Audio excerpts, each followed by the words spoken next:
Guess who's back on the mic?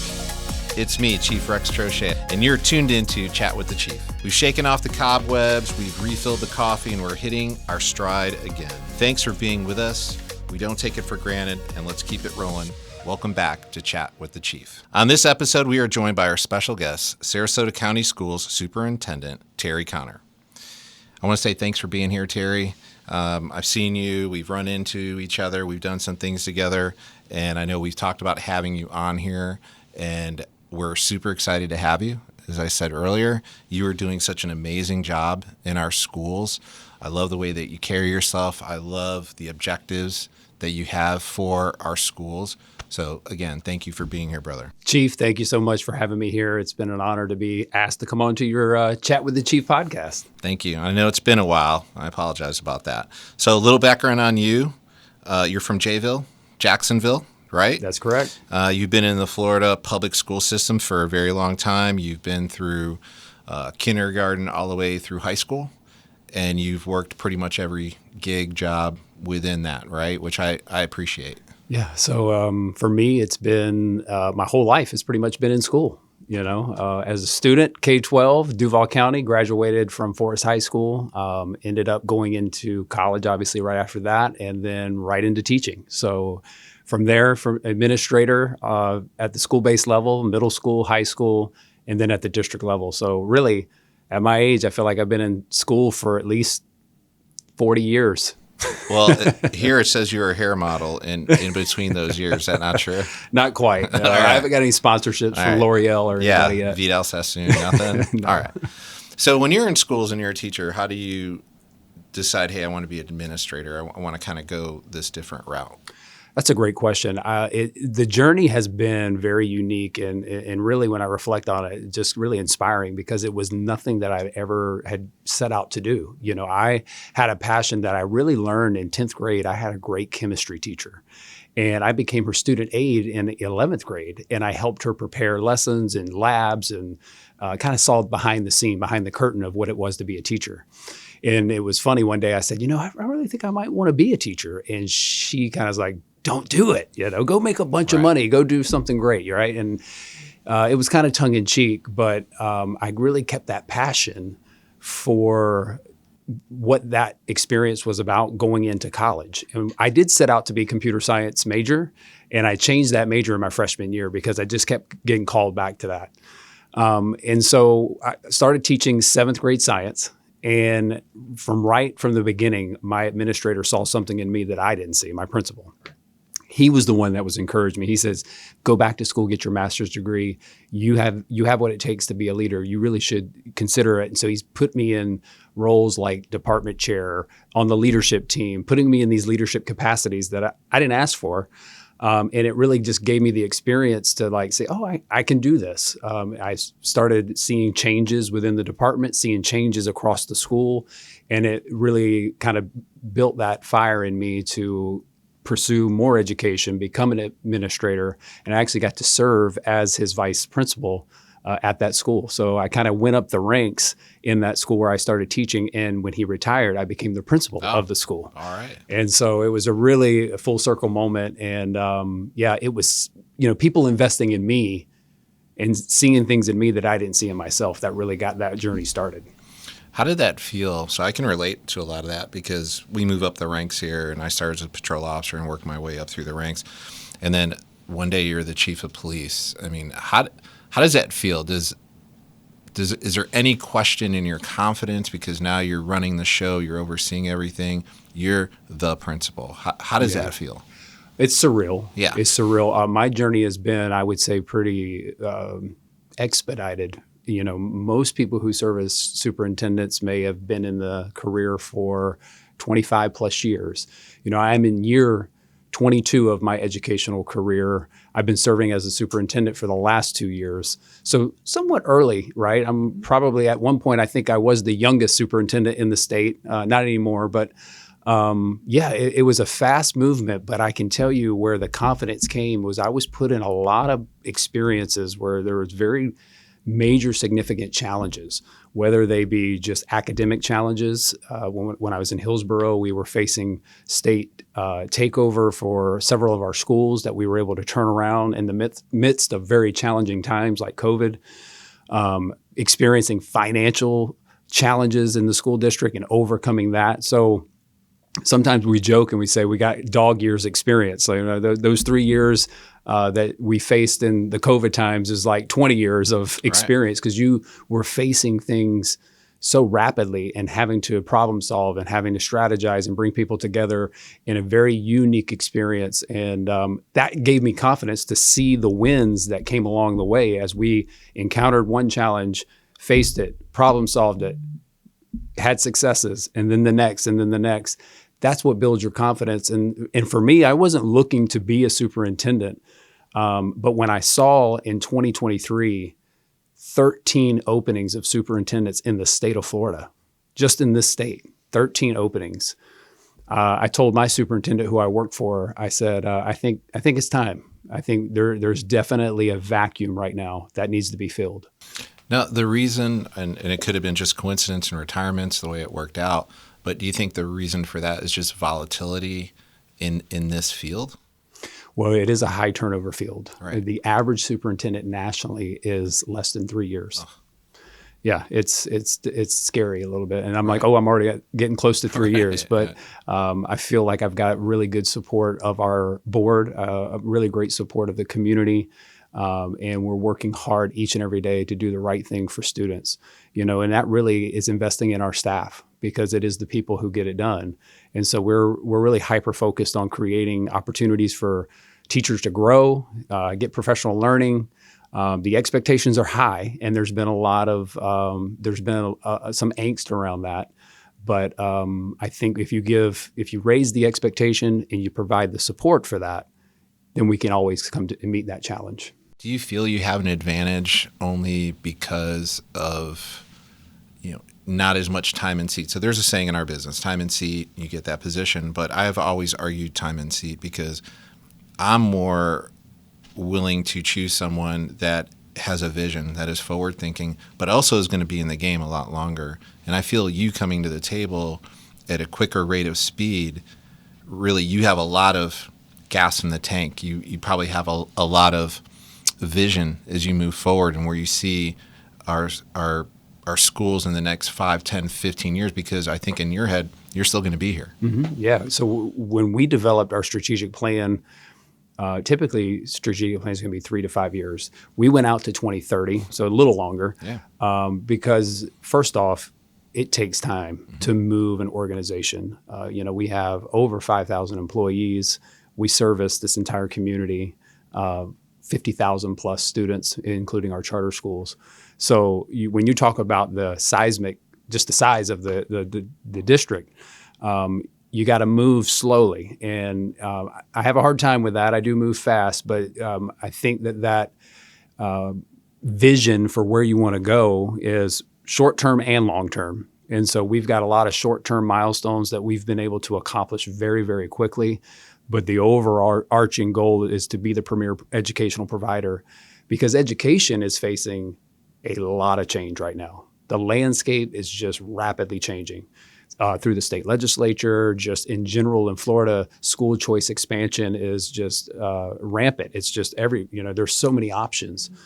And for us, the challenge is we want to keep families with us. And so we got to be competitive. And so we come with that spirit of competition as well as providing the best. If we're the best at what we serve, families will choose us. And so while we have this long-term vision of academic excellence, making sure that we're meeting the needs of our families and our students to be well prepared beyond college, going into the workforce, there's also a lot of things that we're having to be proactive or reactive about in the changes with, whatever it be. There's always things coming at us, whether it's changes in the law, just dynamics that we couldn't forecast.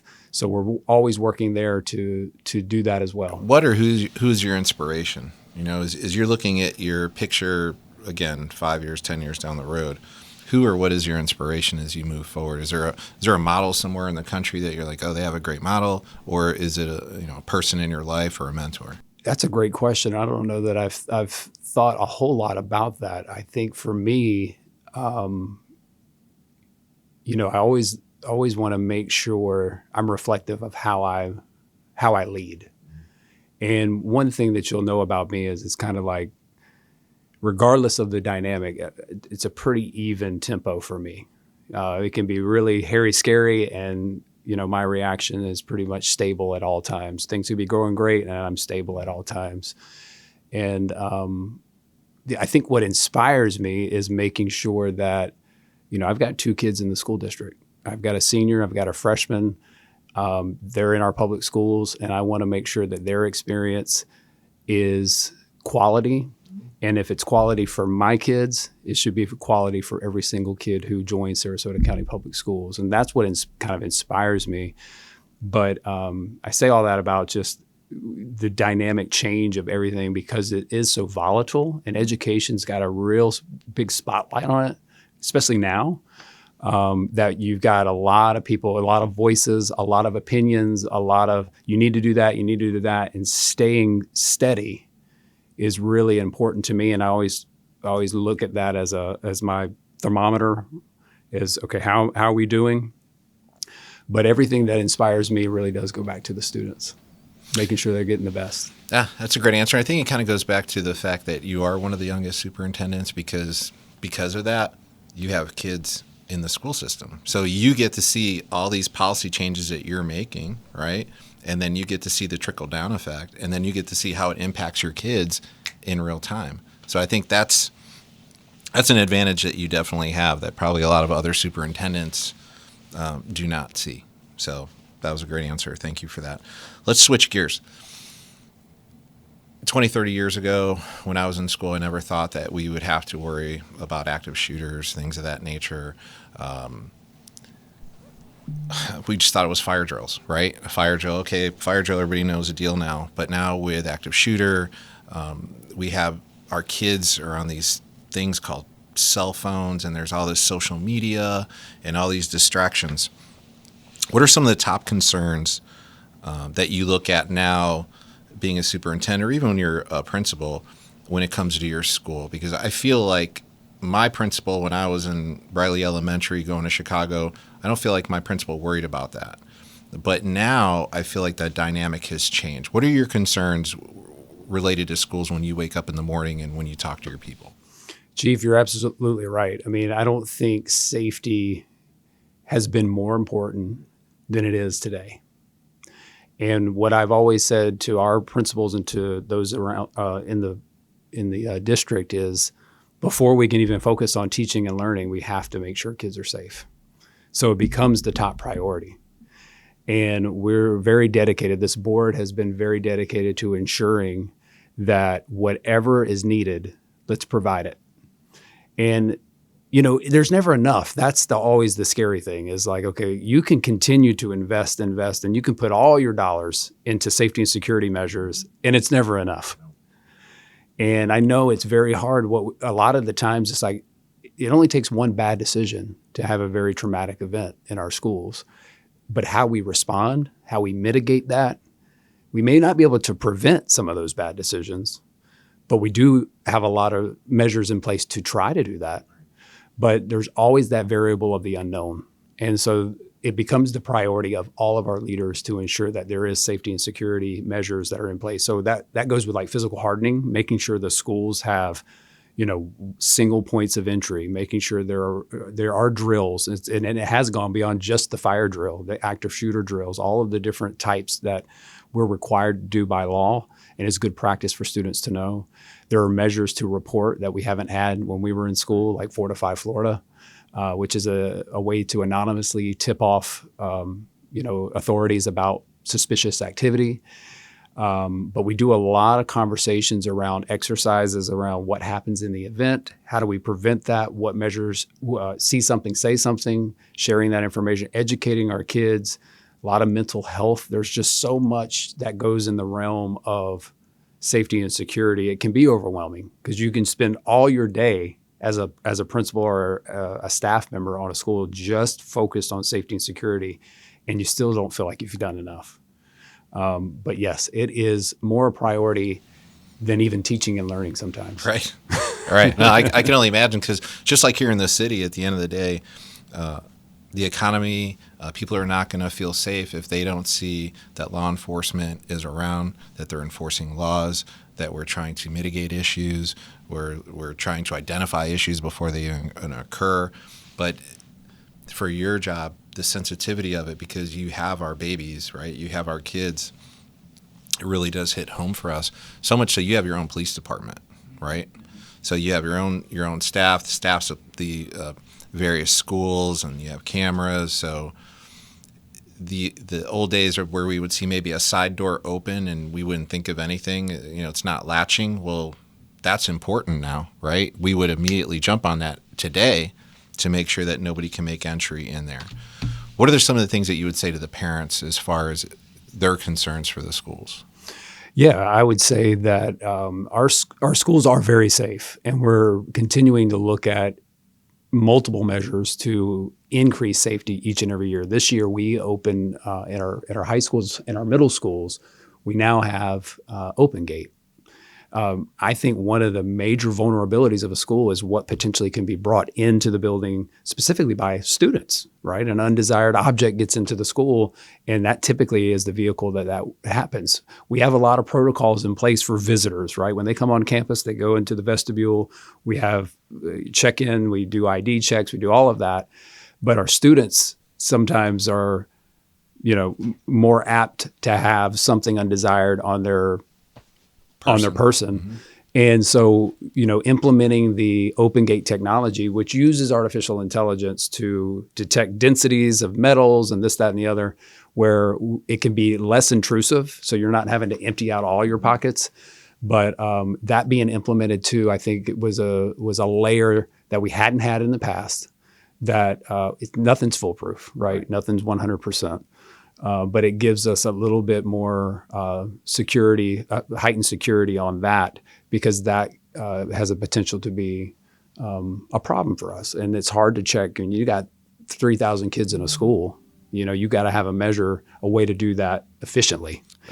Yeah. And so that's been something that we're excited about. And it is very labor intensive, but we feel like that measure is really helpful for schools. I can tell you, kids have told me, they're like, just by doing that process, even though it may seem a little inconvenient going through the line each morning, there is a little bit of comfort with that.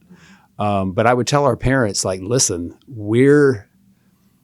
it is the priority for each and every one. We take everything seriously.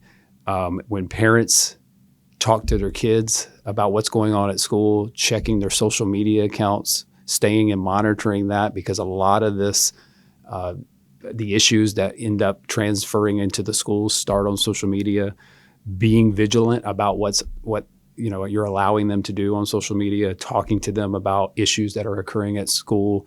If you see something, say something to an administrator. Don't let anything that is suspicious just kind of slide by. If it's unusual, report it. All of our staff are trained on that, so they're very much aware when those types of things happen. And in utilizing avenues like Florida 5 Florida, we have apps that you can report. And we've seen an uptick because people are just more aware of it. I mean, we're getting things as simple as, hey, I think so-and-so has a vape. And then we're able to jump on it. Great information. Yeah, so we're getting more traffic on that because people are more comfortable submitting things. Even if it seems minor, we want to know about it.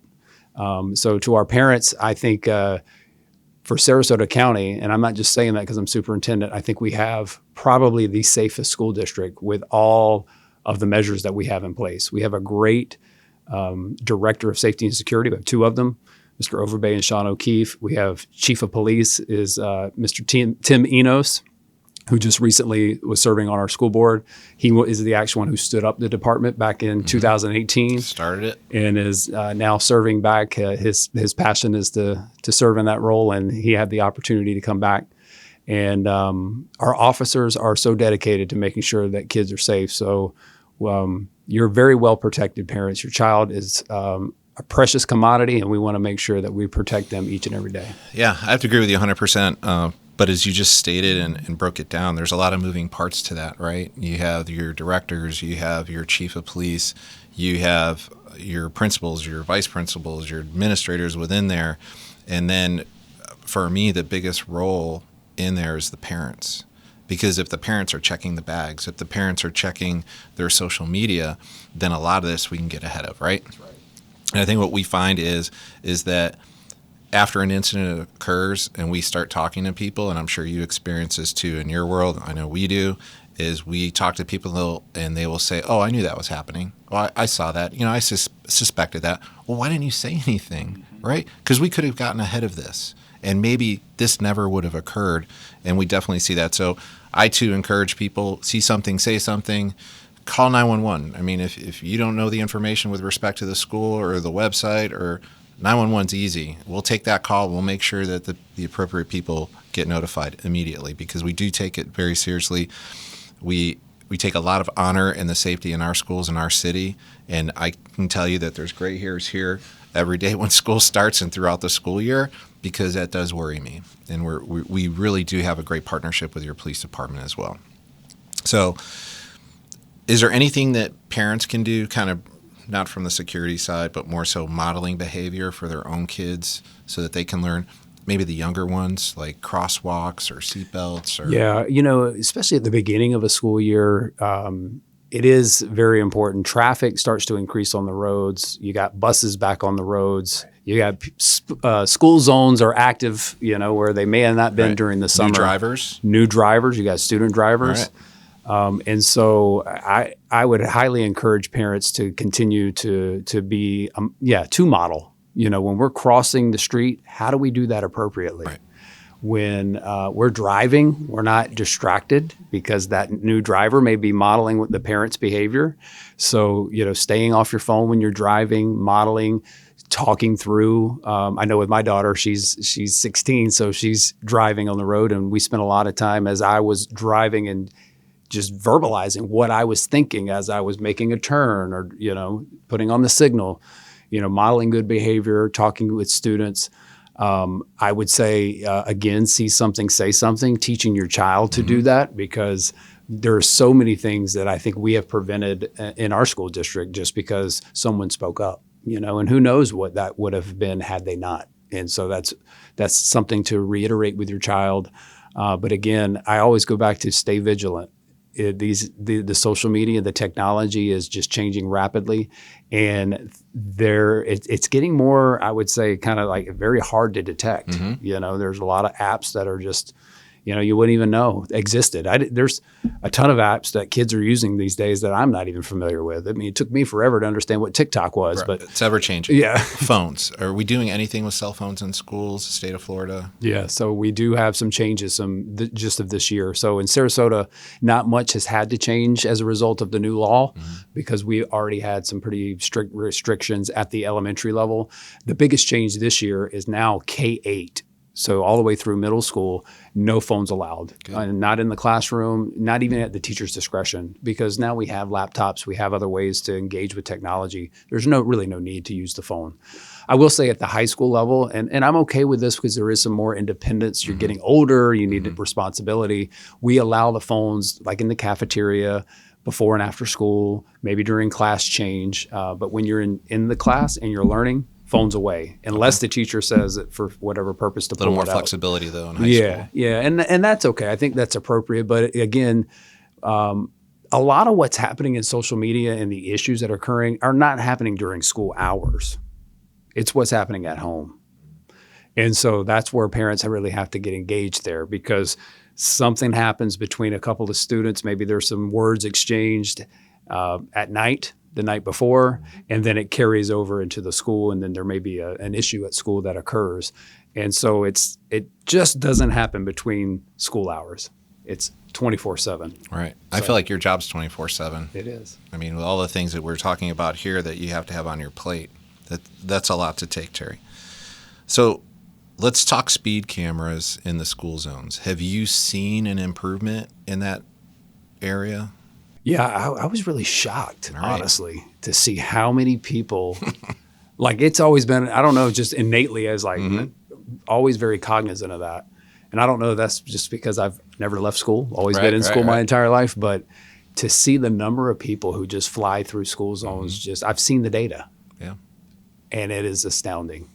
But I think it has, and I know Sarasota was really, the PD department was really one of the first entities to jump on that, and I think you're seeing some improvements there. Yeah, we've seen our numbers drop by 80%. Yeah, that's tremendous. And that's amazing. We follow state law where the cameras are running throughout the school day and it goes to 45 or whatever the regular speed limit is.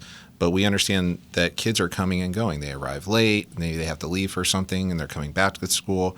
So that speed needs to be enforced, and we're trying to keep the kids safe. Now, I've driven through all these school zones, and I can tell you throughout the day, I mean, I see people hitting the brakes already, during 1 o'clock, 2 o'clock when it's 45 because they're scared.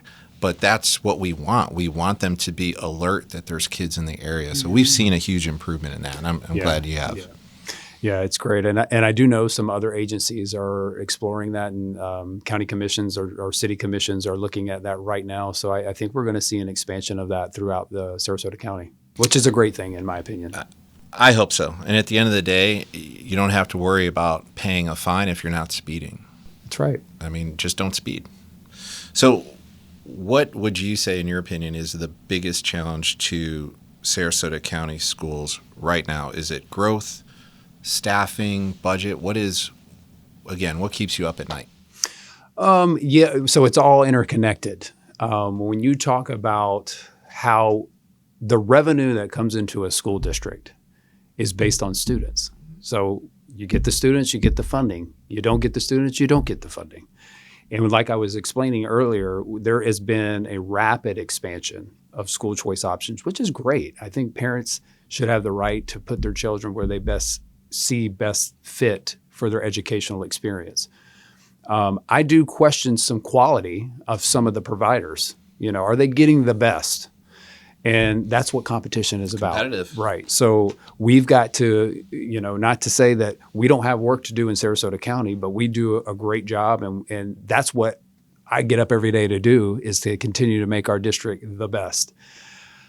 Having said that, with the options expanding so fast in such a short period of time, you're going to have people who are dabbling and trying and using other options to see how they're fit. And that creates a strain for us. When we see less students coming to district schools, and we haven't seen a significant, I've seen school districts right now that are experiencing, for various reasons, not just school choice, you've got declining birth rates, you've got just enrollment shifts, people moving from different, one location to another. It's a variety of factors. But nationally, we're seeing a pretty significant decline in student enrollment, some of that related to birth rates. That puts a financial strain on schools because there are fixed costs. You may say, well, you're not getting the students and you don't really need the money. Well, you still have to operate your buildings. You still have to have security in your schools. Right. Whether you got one kid or 1,000 kids, you still need a body there, right? So there are some fixed costs that we're always going to contend with. So when these enrollment shifts happen and the finances contract, and then of course, whatever the state legislature decides in terms of what school districts will get in funding, all of that matters.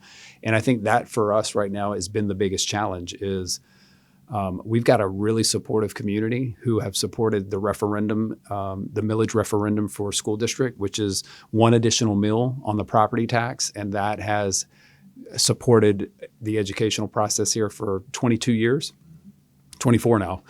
And even with that though, with these constraints that are coming, we're having to make some difficult decisions about what to do. So right now we're looking at, hey, do we have facilities that are underused? What are we going to do about that? There's been some laws now that are coming into play. As literally in the last 2 months, where we could lose control of some of our facilities based on what the law says around underutilized seats, where another operator could come in and use your facility rent-free. Well, that's some challenges that we're having to face because we want to maintain control of all of our buildings. So you're facing new legislation, you're facing these financial constraints, student enrollment challenges, expansion of these choice options.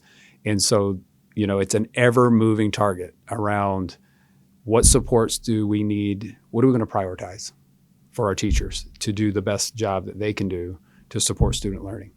And so we've had to make difficult decisions about staffing. What can we support? What do we believe is more important? If your funding is reduced, is it this or is it that? Right. So choice. Making choices, just like you do in your home budget, right? Right. Am I going to get the ice cream or I'm going to? Right. Am I getting the Temu version of this or whatever? So those are the biggest things we're facing right now. But hats off to all of our employees. Like, they are focused. They're just making it happen, even with less. We've got less support in our schools, but they're just grinding away to make sure kids got what they need regardless. And if it wasn't for the dedicated employees, and it was one reason, even through all of this financial decisions that we had to make, I was very adamant to ensure that we continue to recognize and value our employees by ensuring they got their raises, right? And that comes at a cost, right? But they're doing the work. Let's make sure that they're getting recognized for that. And so it's all about choices. Teachers are so important, because if it wasn't for teachers, I wouldn't be here.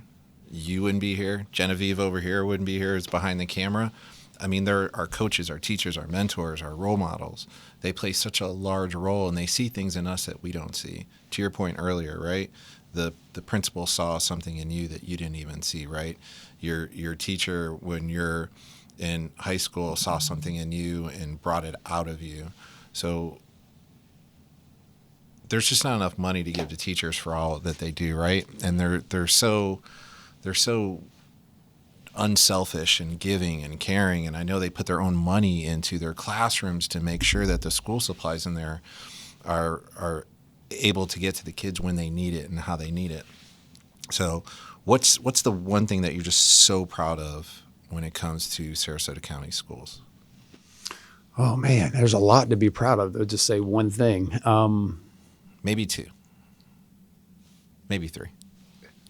I got to say, I really, when it comes to internally, just our staff in general, the level of commitment and the level of flexibility and being able to adapt, the leadership, the teaching, the quality of teaching that goes on. Like, I've been in a few districts. Mm-hmm. I had 3 district experiences prior to being in Sarasota. There is nothing like Sarasota County Schools when it comes to what students get to experience inside the classroom. And I say at scale. Like, we know we've got new teachers and we've got teachers who are seasoned, but the level of dedication in the classroom of making sure kids have what they need, I haven't seen it at that scale in any other district that I've served. So I'm really proud of the people who make it happen.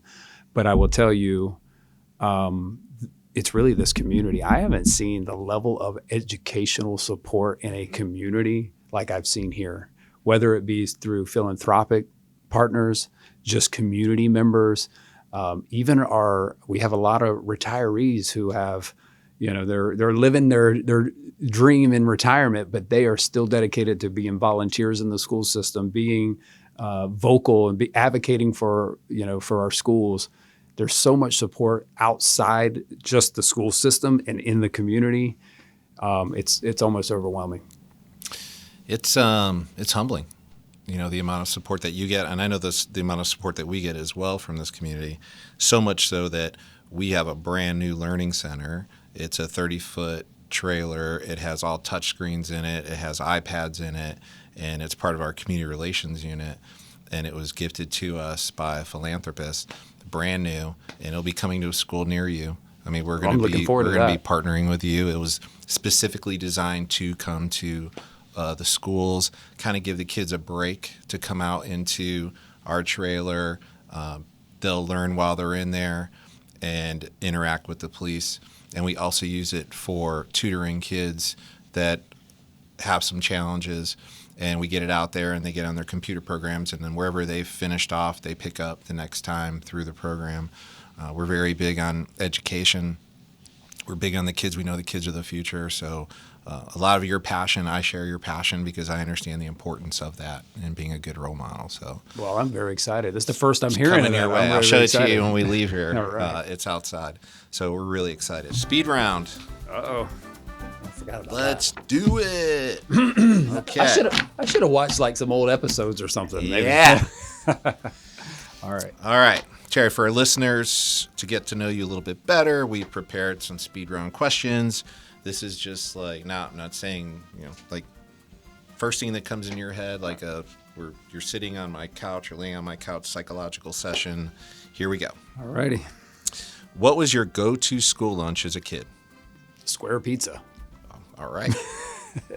Favorite recess game, kickball, foursquare, or something else? I like Red Rover. Oh, Red Rover, come over. We'll see how old you are here. Chalkboard or whiteboard? I remember chalkboard. Chalkboard. What's your favorite? I was in the transition from What chalkboard. would you choose though? I like the whiteboard. Yeah, me too. So much cleaner. Yeah. I had to clean erasers when I was a kid. That was terrible. What's the school supply you were weirdly excited about growing up? Ooh, I don't know. It was something about rulers. I don't know. I like rulers. Rulers. I would have gone binders. The Trapper Keeper. Anybody? Yep. Bueller? I've had a few of those. Bueller? Okay. Yeah. If you had to be a teacher for a day, we know you already were, but what subject are you picking? Like if you could go back today to teach a subject, what would you choose? So here's a fun fact. I got my PE certification because I always said I'm always going to go back at the very end of my career and teach PE. That's awesome. I love it. Kickball for everyone. What's your walk-up song if you had to enter a pep rally? Ooh, well, I think I've done, Pitbull's Fireball. You have? Yeah. Oh. Wow. I thought we were going to get him on this one. Best excuse you ever gave for not doing your homework, or you've heard? I've always did my homework. So okay, what is the one you've ever heard? Oh, ever heard? Well, the classic, the dog. I literally had someone bring in like a chewed up piece of homework. Like my dog ate my homework. So legitly, yeah. Oh, nice. Which mascot would you be in a mascot battle? I'd always loved Sarasota to have the Seahawk.